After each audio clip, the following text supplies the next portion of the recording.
Bago natin umpisahan ang kwentong katatakutan, ay nais ko munang batiin ang bawat isa na sana ay nasa mabubuti kayong kalagayan saan man panig kayo dito sa mundo naroroon.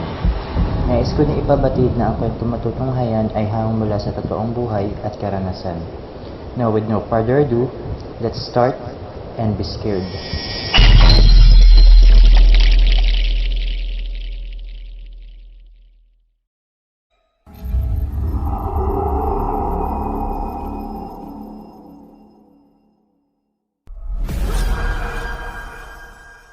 Magandang umaga, tanghali o gabi po sa inyong lahat, lalong-lalo na po sa mga bumubuo nitong Pinoy Creepy Tales, sa lahat ng admin at sa ating narrator na si Boss Jean Carlo. Nais ko rin po kayong pasalamatan sa walang sawang pakikinig ng mga kwentong katatakutan dito sa ating YouTube channel. Tawagin nyo na lamang po ako sa pangalang Mario mula sa isang bayan sa Visayas. Nangyari ang kwentong ito taong 2000 sa mismong lugar namin. 15 taon pa lamang ako nang mangyari ang karanasan na yun. Bandang 5:00 ng hapon ay kasalukuyan akong naglalakad pa uwi sa gitna ng maputik na daan galing sa paaralan namin. Ang paaralan nga pala namin ay medyo malayo sa aming bahay. Dahil sa isang kahig isang tuka lang kami, walang pera kaya nagtitiis ako na maglakad araw-araw. Hindi naman ako nababagot dahil kasama ko naman ang mga pinsan at mga kaklase ko. Bago makarating sa bahay namin ay kailangan kong dumaan sa pagitan ng 2 burol na napapalibutan ng mga nagtataasan at naglalakihang mga puno sa paanan nito. Ito lang kasi ang daan na pwedeng daanan. Aaminin ko na sobrang hirap kami kaya ginagawa ko ang lahat. Nag-aral ako ng mabuti para makatulong ako sa mga magulang ko. Nung araw na yun ay ako lang ang mag-isang naglakad pa uwi dahil ang mga pinsan at kaklase ko ay nauna na sila. Tanging ako lang ang naiwan dahil may tinapos pa akong dapat tapusin sa aming paaralan. Dapit hapon na nang makarating ako malapit sa paanan ng burol. Ako yung tipo ng tao na hindi madaling matakot pero noong mga oras na yun ay nakaramdam ako ng kaba. Hindi ko mawari kung bakit ako kinakabahan kaya binilisan ko na lamang ang aking mga hakbang. Habang naglalakad ako ay palinga-linga ako sa paligid. Minsan pa nga'y hihinto ako at ililibot ang aking paningin sa kabuuan ng burol. Tagaktak na rin ang butlig-butlig kong pawis at ang lakas ng kabog ng aking dibdib. Kahit lalaki ako ay aaminin kong nangangatog ang aking tuhod ng mga sandaling iyon. Mas lalo pa akong kinabahan ng may marinig akong kaluskos na medyo malapit lang sa kinatatayuan ko. Sobrang tahimik na ng mga oras na yun. Tanging mga huni lang ng mga kuliglig ang naririnig ko at ang kaluskos na patuloy kong naulinigan. Tinapangan ko ang aking loob at mas binilisan ko pa ang aking mga hakbang hanggang sa tumakbo na ako. Halos magkandara pa na ako kakatakbo makalayo lang sa lugar na yun. Nang tuluyan na akong makalabas sa pagitan ng 2 burol at nakita ko ang isang itim na uwak na lumilipad sa ere. Napansin kong sinusundan ako ng uwak habang ako'y tumatakbo. Dumoble ang kaba at takot na aking nararamdaman nun dahil sa uwak na sumusunod sa akin. Hindi ko ininda ang mga matutulis na bato at sanga ng mga puno na tumutusok sa iba't ibang parte ng aking katawan. Ang iniisip ko lang nun ay ang makalayo at makaligtas ako sa uwak na yun. Pakiwari ko kasi ay hindi normal na ibon ang aking nakita. Dahil kung normal pa yun ay hindi ako nito susundan. Medyo malapit na ako sa amin nun kaya nakahinga na ako ng maluwag. Binilisan ko na lang ang aking pagtakbo dahil magdidilim na rin. Pagkarating ko sa bahay namin ay agad kong binuksan ang aming pintuan at nagmamadali akong pumasok sa loob. Tuluyan nang bumuhos ang aking mga luha dahil sa nangyari sa akin. Nagulat si nanay at tatay nang makita nilang ganoon ang itsura ko. Puno ng sugat ang aking mga paa, binti, braso at mga kamay dahil sa sanga ng mga puno na tumusok sa iba't ibang parte ng aking katawan. Nagmamadali si nanay noon na kumuha ng tubig at ibinigay sa akin. Nanginginig pa rin ang mga kamay ko noon habang inaabot ang baso ng tubig. Kita ko sa mga mukha nila ang pagtataka habang nakatingin at inuusisa ang kalagayan ko. Pinuhat na lang ako ni Papa noon patungo sa maliit naming kwarto dahil hindi ko na magawan tumayo pa. Tuluyan nang nanghina ang aking sistema. Ginamot nila ang aking mga sugat at pagkatapos ay tinanong nila ako kung ano ang nangyari, kaya naman ikinuwento ko sa kanila ang buong pangyayari nung malapit na ako sa paanan ng 2 burol. Habang kinukwento ko sa kanila ang nangyari, ay mababakas ko sa kanilang mga muka ang pag-aalala sa akin. Sinabihan ako ni Papa noon na hindi na lang daw ako magpapagapi sa daan o hindi na lang daw ako magpapaabot ng dapit hapon. Mas lalo pa akong nahintakutan nang sabihin ni Papa sa akin na baka raw ang uwak na nakita ko ay isa yung aswang. Minsan na raw kasing nabiktima si Papa ng aswang doon din mismo sa paanan ng burol na yun. Hindi raw inakala ni Papa na mangyayari sa akin iyon dahil sanggol pa lamang daw ako na mangyari iyon kay Papa. Nung gabing yun ay halos hindi ako makatulog. Pinapakiramdaman ko ang palibot ng aming bahay na baka may kaluskos na naman akong maririnig. Kahit antok na ako ng mga oras na yun, ay pinilit ko ang aking sariling hindi muna matulog, lalo na't minsan ay humahapdi ang sugat sa aking mga braso at sa aking mga paa. Kinabukasan ay pinilit ko ang aking sarili na pumasok sa aming paaralan. Kahit mahapdi pa ang mga sugat ko ay tiniis ko na lamang. Hindi kasi ako maaaring umabsent nung araw na yun dahil final exam na namin. Kung hindi ako makakapag-exam ay hindi ako makakagraduate. Kaya kahit masakit pa ang katawan ko ay pumasok na lamang ako.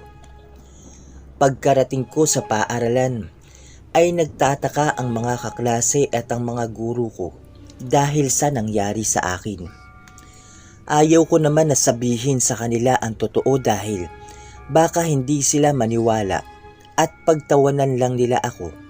Kaya sinabi ko na lang sa kanila na nahulog ako sa puno. Mabilis lumipas ang oras at sa wakas natapos na rin ang aming final exam. Medyo natagalan ako sa isang subject kaya bandang 5:30 na ako nakalabas ng paaralan. Kinakabahan na naman ako dahil naalala ko ang bilin ni tatay na hindi dapat ako magpaabot ng dapit hapon sa aking pag-uwi. May mga estudyante pa rin naman nung oras na yun pero magkaiba naman kami ng daan kaya wala akong makakasama sa pag-uwi. Nagpalinga-linga ako noon at nagbabaka sakali na may makasama akong taga roon sa amin pero wala akong nakita. Nagbabalak na ako noon na sa paaralan na lang ako matutulog dahil natatakot na akong dumaan sa paanan ng burol patungo sa bahay namin. Magdidilim na noon nang makita ko si tatay na papalapit sa akin. Nawala ang kabang aking nararamdaman dahil sinundo ako ni tatay sa paaralan namin. Nakita kong may dala siyang buntot ng pagi at mahabang itak na isinukbit niya sa kanyang tagiliran. Nagtatanong pa nga ako kay tatay noon kung para saan ang buntot na yun pero Ang tanging sabi lang niya sa akin ay protection daw namin iyon. Medyo nawala na rin ang aking kaba dahil nandyan si tatay. Nang malapit na kami sa paanan ng dalawang burol ay napakapit ako sa braso ni tatay. Pakiramdam ko kasi ay may nakatingin sa amin habang naglalakad kami. Nakita kong kinuha ni tatay ang buntot ng pagi at hinawakan niya ito ng mabuti. Sinabihan ako ni tatay noon na huwag akong lalayo sa kanya kahit anuman ang mangyari. Kaya kinabahan na naman ako dahil alam kong may mangyayaring hindi maganda sa amin. Nasa kalagitnaan na kami sa aming paglalakad nang biglang bumulaga sa aming harapan ang isang napakapangit na nilalang. Tumutulo ang malagkit nitong laway sa pagitan ng kanyang matutulis na mga pangil habang nakatingin sa aming dalawa ni tatay. Hindi ako nakakilos ng mga oras na yun dahil sa takot at hilakbot na namayani sa aking kalooban. Doon lang ako natauhan ng itulak ako ni tatay sa tabi ng isang puno at sinabihan na doon muna ako magtago. Hindi ko inakalang may tinatago pala si tatay na kakaibang lakas at tapang. Nakita kong nakipaglaban si tatay sa tinatawag nilang aswang. Hindi ko na mapigilan ang aking sariling mapaiyak habang patuloy na pinagmamasdan ng aking tatay na nakikipaglaban sa aswang. Hinampas ito ni tatay ng paulit-ulit sa buntot ng pagi. Kada hampas si tatay ay napapasigaw ang aswang na parabang nasasaktan. Nakita kong natumba si tatay sa damuhan at nakapaibabaw sa kanya ang naturang aswang. Nabitawan din ni tatay ang kanyang itak sa kanyang pagbagsak. Nakita kong nahihirapan si tatay kaya kahit natatakot ako at kinakabahan ay tinapangan ko na lang ang aking sarili. Mabilis kong kinuha ang itak ni tatay at buong puwersa ko itong isinaksak sa likod ng aswang.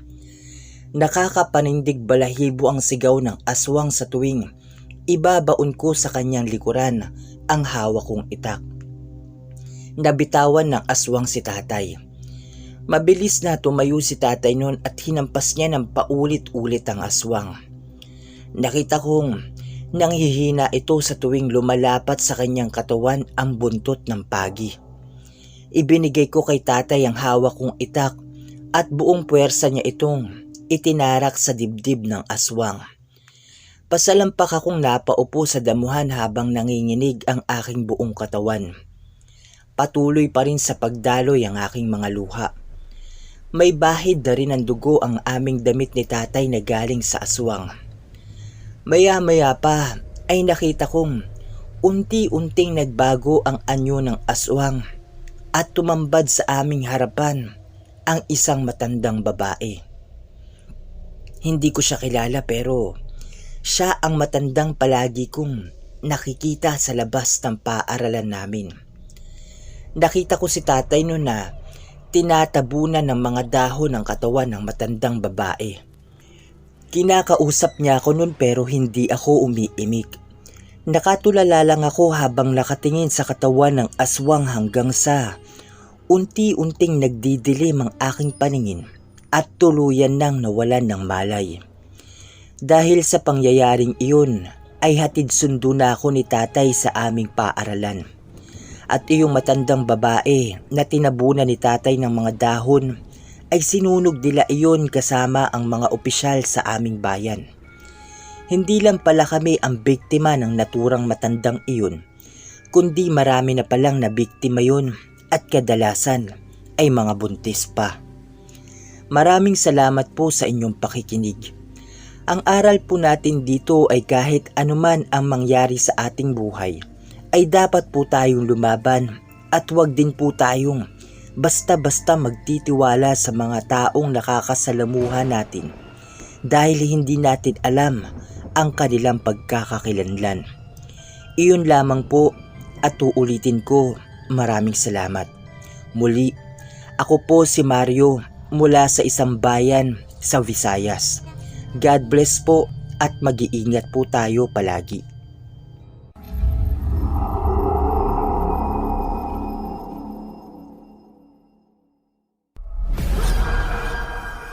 So, yan po, magandang araw mga ka-Creepy Tales. Bago po natin tuluyan tapusin ang video na ito, isang mabilisang shoutout po muna muli sa lahat ng mga nag-comment sa ating last update at sa ating mga new subscribers. Tulad po ng dati, babanggitin na lang namin ang inyong mga pangalan sapagkat nagre-reply naman po kami sa inyong mga bawat komento. At para na rin po maiwasan ko yung pagkamalat o pagkapaos. So napapansin nyo naman po na parang iba yung dating ng boses ko ngayon. So ayan po, umpisahan na po natin. Shout out po to these following people. Hello po kay Miss Maria Fumoto ng Osaka, Japan. Nakasamang nakikinig ang kanyang auntie and cousin. Maraming salamat po sa inyo. Kay Miss Anlin 30, kay Miss Alexandra Soledad, kay Miss Filipina Palsario, kay Miss Jude's Evening Star, kay Miss Teresita Sayron. Maraming salamat po sa patuloy na pagsuporta, pagtangkilik ninyo dito sa ating Pinoy Creepy Tales channel. Binabati ko rin po syempre si Miss Bergani Madla na kung pwede nyo po akong i-message sa aking Facebook account o kaya sa Messenger. Iyan po yung Jean Carlo Talosig Park. Tapos pwede rin po kayong mag-message sa ating Facebook page na Pinoy Creepy Tales o kaya naman po ay sa email natin na pinoycreepytales@gmail.com. Ayun po, aasahan ko po na makakapagbigay po kayo o makakapag-message po kayo sa akin as soon as possible. Maraming salamat po kay Boss Bergani Madla. Ayan, binabati ko rin po syempre si Miss Jennifer Davis na nakikinig mula sa New York. Maraming salamat po at mag-iingat po kayo palagi diyan sa New York. God bless you always po. Hello din po syempre kay Miss Iris Tachibana, kay Miss Bruja Bonita, maraming salamat po sa inyo. Hello din po kay Boss Rodelio Santos at pinapa-shoutout niya din ang kanya anak na si Boss Justin Santos na nakikinig dito sa PCT channel. Thank you po sa patuloy na suporta at pakikinig. God bless po. Sana po wag kayong magsasawang pakinggan yung mga kwentong ibinabahagi natin dito sa PCT channel. Yan, binabati ko rin po syempre si Miss Tez Lazo, si Miss Ophelia Yasin, si Miss Filipina Palsario, si Boss Michael Marquez. Maraming salamat po sa inyo. Hello din po and shout out kay Boss Eris Crib Horror Tales na isa rin Tagalog horror channel. Sana po masuportahan ninyo kasabay ng the 3 AM Encounters, haplos ng inig ni Miss Joanne na ating co-narrator. Sana mapakinggan nyo yung Bernamir niya. Nandun ako, nakipag-collab ako dun sa isa niyang kwento. At sa mga susunod pa na episode, mapapakinggan nyo ang aking boses doon sa haplos ng inig. Panaghoy sa dilim pala, pasensya na. Panaghoy sa dilim, ayan. Ang character ko doon ay si Angelo. Sana mapakinggan nyo, masuportahan din ninyo ang kanyang channel at ang mga kwentong ibinabahagi ni Miss Joanne. Ayan, kasabay na rin ang Creepy Shinigami, Disturb the Spirit, Tiktilaok Stories at iba pa. Yung mga kwentong pwede nyo mapakinggan o yung mga channel na pwede nyong suportahan ay nakalagay po sa description box itong ating video. At kung sakali naman po na gusto nyo magpahinga sa mga kwentong katatakutan, pwede po kayong pumunta sa Secret Love and Life Confessions at pwede rin po kayong magbahagi ng inyong mga karanasan sa buhay-buhay o buhay pag-ibig kung meron man. Ayan, binabati ko rin po syempre si Miss Mary Ann Villegas, si Miss Elaine Almera, si Miss Sarah King. Maraming salamat po sa inyo. Hello din po syempre sa ating avid listener and avid supporter na si Miss Christine Olson na nakikinig mula sa Sweden. Ayan, maraming salamat po sa inyo Miss Christine Olson sa patuloy na pakikinig, pagsuporta nyo dito sa ating PCT channel. God bless you always po at mag-iingat po kayo palagi dyan sa Sweden. And hello din po kay Boss Michael Leo de los Reyes II, kay Miss Angelina Suzuki, kay Boss Beltran Dalen Jr., kay Miss Eileen Doroteo, kay Boss Lawrence Lianto, na palaging updated sa ating mga kwento. Maraming salamat po sa inyo, boss.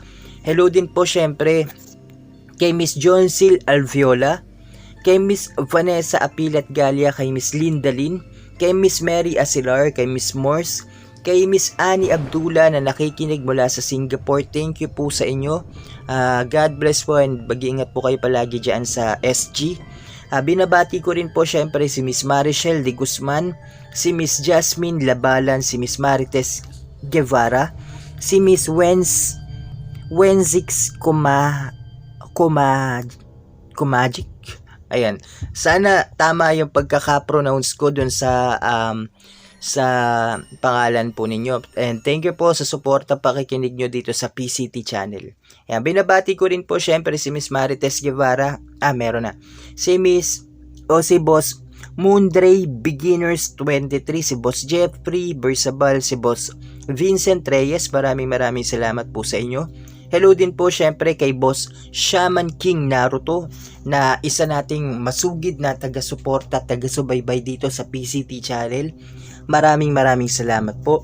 Binabati ko rin po syempre si Miss Tita Sareno, si Boss Ryan A, si Boss Jackie G. Maraming salamat po sa patuloy na suporta at pagtangkilik sa PCT channel. Hello din po syempre kay Boss Owen Ortega, kay Miss Amor ng Iraq, kay Miss Iris Tachibana, kay Boss Pagkagat ng Dilim AD sa isa ring Tagalog horror channel. Sana po suportahan nyo kasabay ng mga nabanggit ko kanina na Tagalog horror channel. Pagkagat ng Dilim ADC, suportahan din po ninyo. Ayan. Hello din po syempre kay Boss Beltran Dalen Jr., kay Miss Filipina Ma'am in Canada, at kay Boss Alan Abalayan. Ayan, maraming salamat po. Kung may mga nakaligtaan man po ako sa shoutout natin ngayon, pasensya na po at babawi po ako sa susunod nating update bukas. Yan po, bukas yun na. Kasi po, susubukan ko na mag-update mamaya panibagong kwento, pero wala po yung kasamang shoutout. Baka tuluyan nang mawala ng boses. So, bukas na po yung kwento natin na may kasamang shoutout. So, mag-iingat po tayo lahat mga ka-Creepy Tales. God bless you all po. Maraming salamat sa mga nakikinig at makikinig pa lamang. Nakalagay sa description box ang email kung saan pwede kayong magpadala ng mga nakakatakot na karanasan at kababalaghan. Huwag po natin kalimutan mag-subscribe, i-share at i-like ang video. Comment down below para sa mga shoutouts sa next video. Until next time everyone, happy Creepy Tales!